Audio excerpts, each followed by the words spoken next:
Good morning, नमस्कार। आप सभी का गैलेक्सी स्टडी एट एकेडमी में स्वागत है। मैं पूजा आज आप सभी के लिए हिंदी व्याकरण से रिलेटेड विशेषण का टॉपिक लेकर आई हूँ। तो आज हम विशेषण के बारे में बात करेंगे कि विशेषण के मुख्य भाग क्या है, कितने भेद है, इसका उदाहरण क्या है और इससे रिलेटेड किस तरह से एग्जामिनर आपसे प्रश्न पूछता है। तो चलिए क्लास स्टार्ट करते हैं।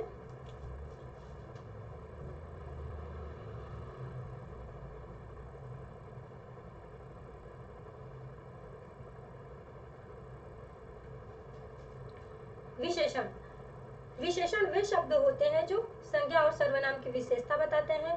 ये शब्द वाक्य में संज्ञा के साथ लगकर संज्ञा की विशेषता को बताते हैं, जैसे कि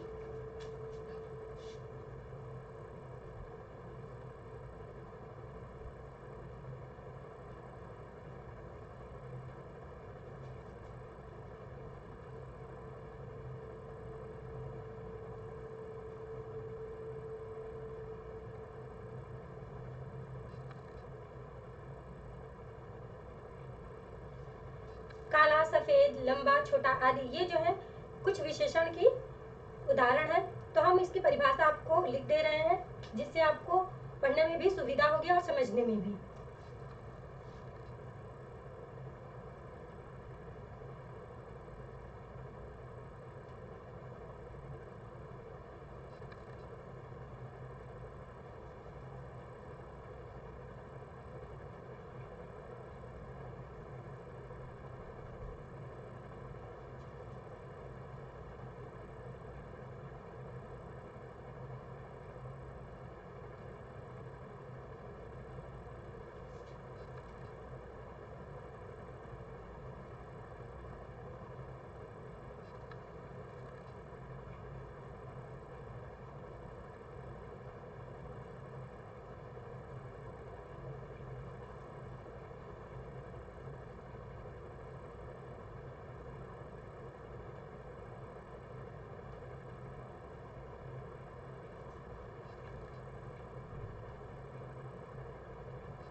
आप सभी के सामने विशेषण की परिभाषा है। अगर आप इसे लिखना चाहते हैं तो लिख सकते हैं। अब हम बात करेंगे विशेष्य के बारे में।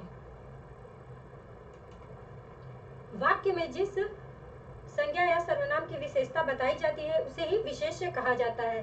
विशेषण के मुख्य रूप से 8 भेद होते हैं। सामान्यतः 6 होते हैं, लेकिन मुख्य रूप से 8 भेद होते हैं। विशेषण के 8 भेद होते हैं। तो पहला हमारा होता है गुणवाचक विशेषण।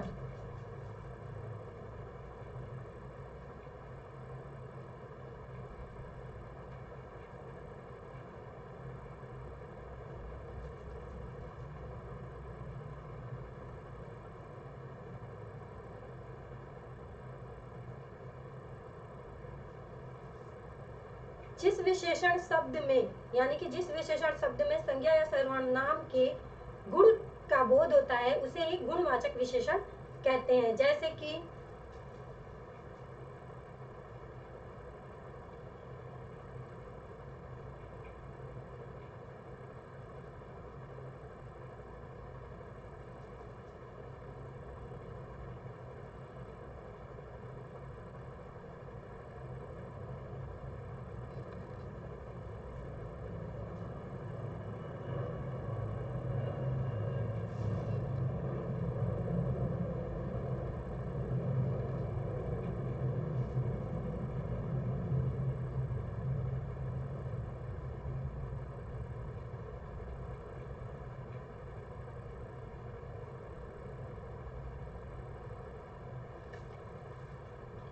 ताजमहल बहुत ही सुंदर है। ये उसके गुण की बात की जा रही है। ताजमहल के ये गुण है कि वह सुंदर है। और मोहन गोरा लड़का है, तो मोहन ये उसका रंग है। यानी कि जिस विशेषण में रंग और गुण का बोध होता है उसे हम गुणवाचक विशेषण कहते हैं। इसकी डिफिनेशन अभी मैं लिख दे रही हूँ।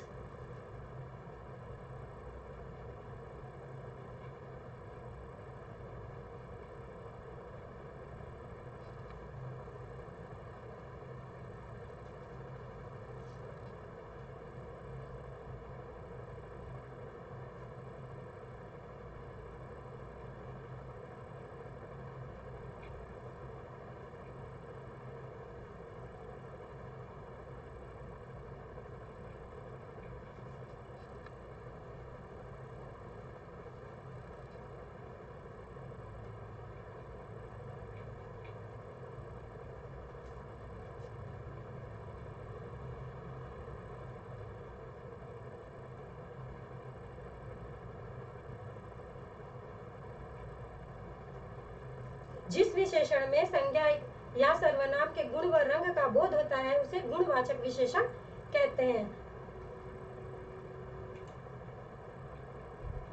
संख्यावाचक सर्वनाम ऐसे सर्वनाम जो या फिर ऐसे संज्ञा या सर्वनाम जो संख्या के बारे में बोध कराती है उसे हम संख्यावाचक विशेषण कहते हैं। जैसे कि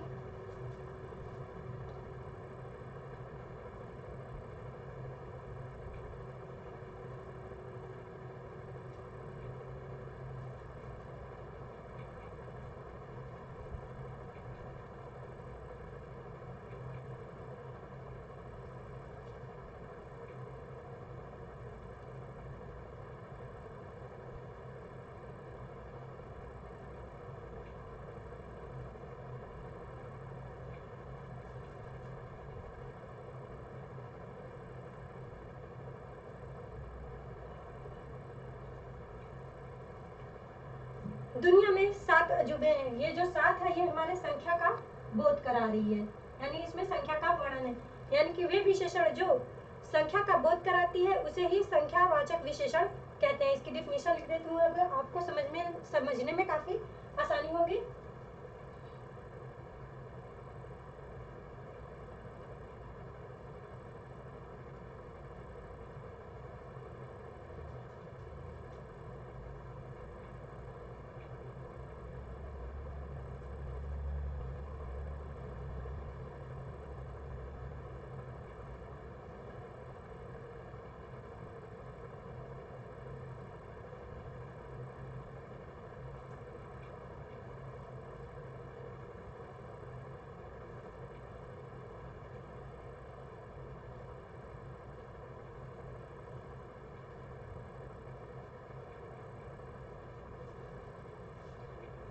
जो विशेषण संज्ञा या सर्वनाम की संख्या का बोध कराती है उसे हम संख्यावाचक विशेषण कहते हैं। अगला है हमारा परिणामवाचक विशेषण।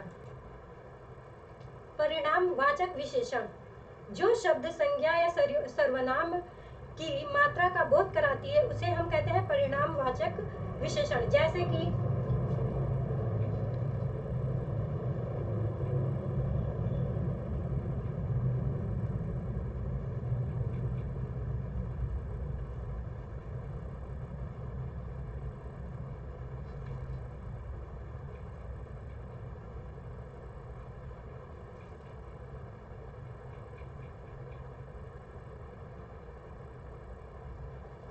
मुझे 1 किलो टमाटर ला के दो, यानी कि 1 किलो इसमें मात्रा का वर्णन है।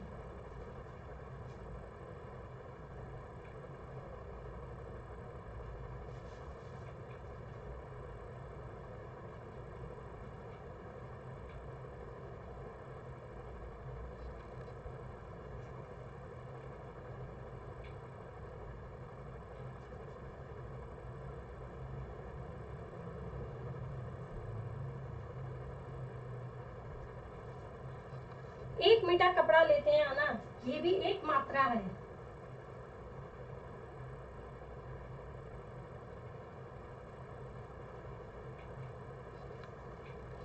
यानी कि जिस संज्ञा शब्द या सर्वनाम में मात्रा का बोध होता है उसे हम परिणामवाचक विशेषण कहते हैं।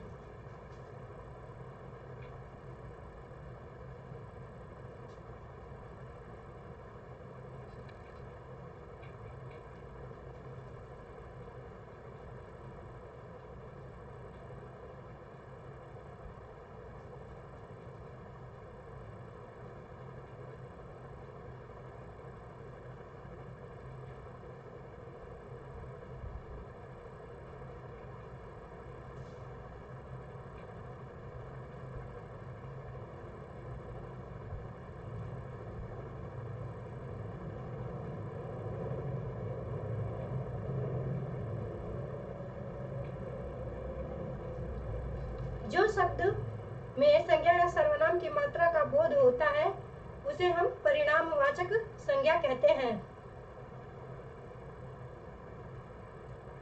अगला है हमारा सार्वनामिक विशेषण। जो सर्वनाम शब्द संज्ञा से पहले आए और विशेषण की तरह संज्ञा की विशेषता को बताता है उसे हम कहते हैं सार्वनामिक विशेषण। जैसे एग्जाम्पल है आप सभी के सामने,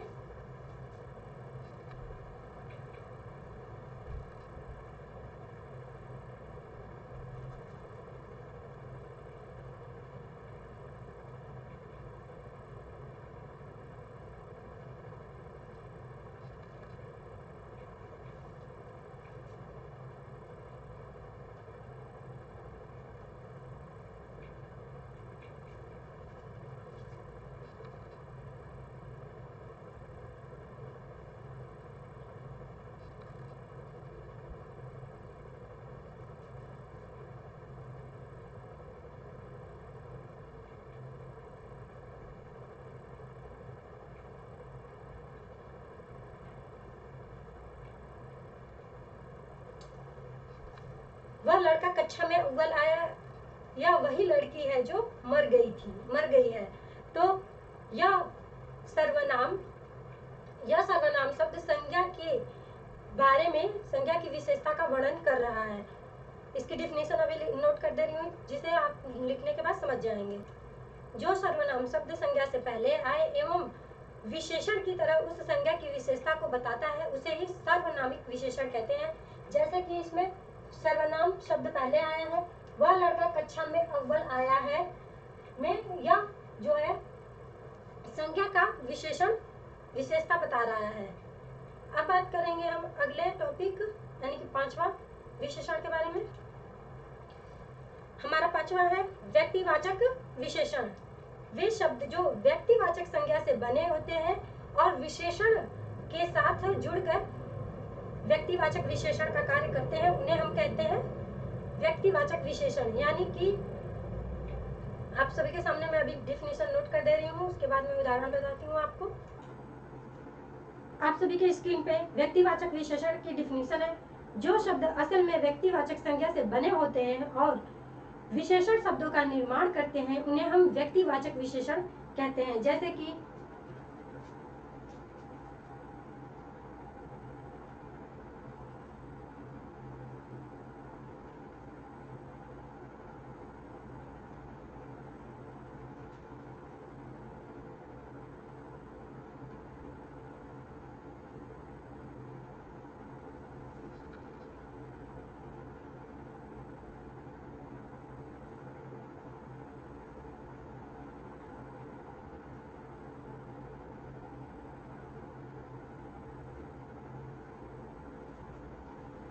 मेरे दुकान पर जयपुरी मिठाई मिलती है, ये एक व्यक्तिवाचक संज्ञा है जिसे विशेषण शब्दों का निर्माण हुआ है। अगला उदाहरण है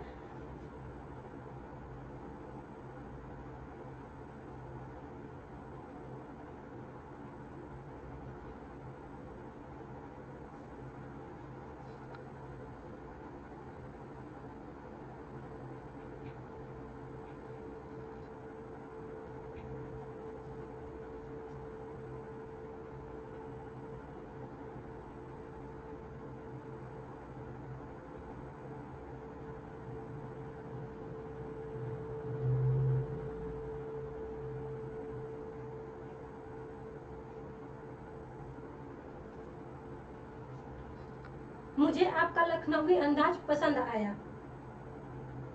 अब अगला हमारा है छठवां विशेषण है। छठवें विशेषण के बारे में बात करेंगे हम, संबंधवाचक विशेषण के बारे में। संबंधवाचक विशेषण वह विशेषण शब्द जो एक व्यक्ति या वस्तु का संबंध दूसरे व्यक्ति या वस्तु से स्थापित करता है उसे संबंधवाचक विशेषण कहते हैं। जैसे कि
ज्वालामुखी भीतरी सतह, ज्वालामुखी धरती के भीतरी सतह पर बहुत गर्म होती है।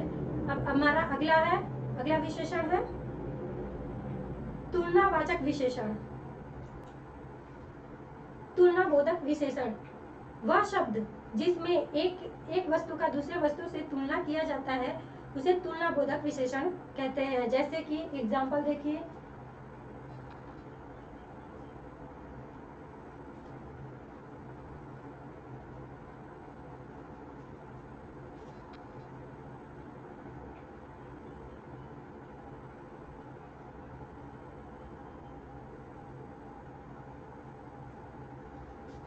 राम मोहन से सुंदर है। इसमें राम की मोहन से तुलना की जा रही है जो राम मोहन से ज्यादा सुंदर है। अब अगला हमारा है और आखिरी विशेषण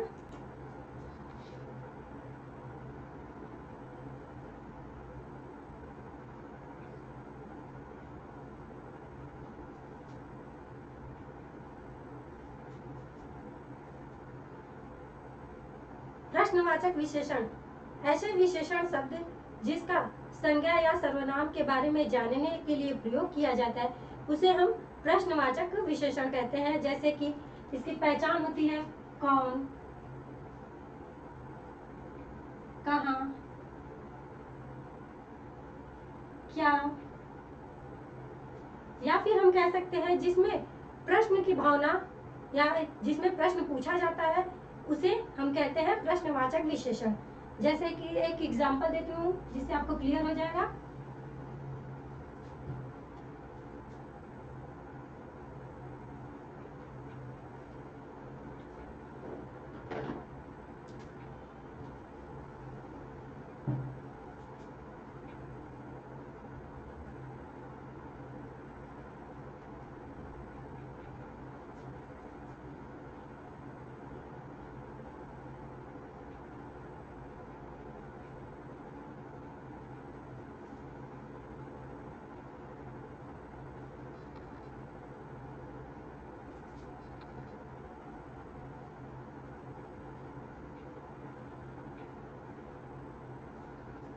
मेरे जाने के बाद यहाँ कौन आया था, इसमें ये जो कौन शब्द है ये हमारा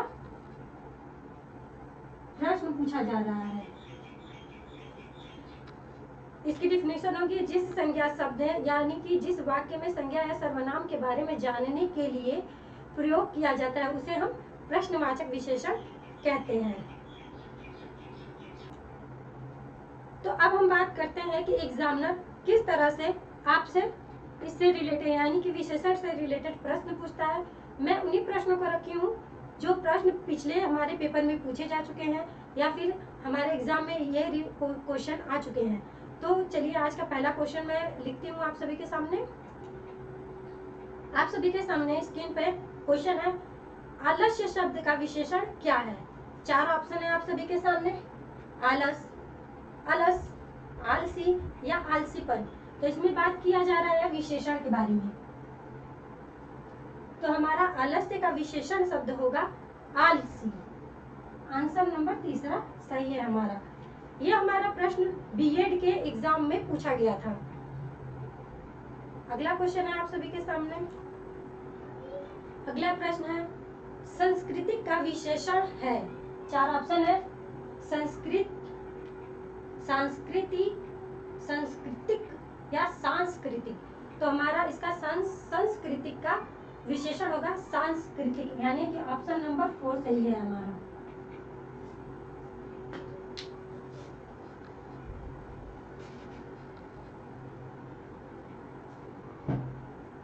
तो आज मैंने विशेषण पूरा कंप्लीट करा दिया है। बहुत ही जल्द मैं इससे रिलेटेड एमसीक्यूज लेकर आऊंगी, जिससे आपको बहुत ही इजीली क्लियर हो जाएगा इसके बारे में। अगर आपको हमारी ये वीडियो अच्छी लगी हो तो इसे लाइक, सब्सक्राइब और ज़्यादा से ज़्यादा शेयर करें। Thank you all of you.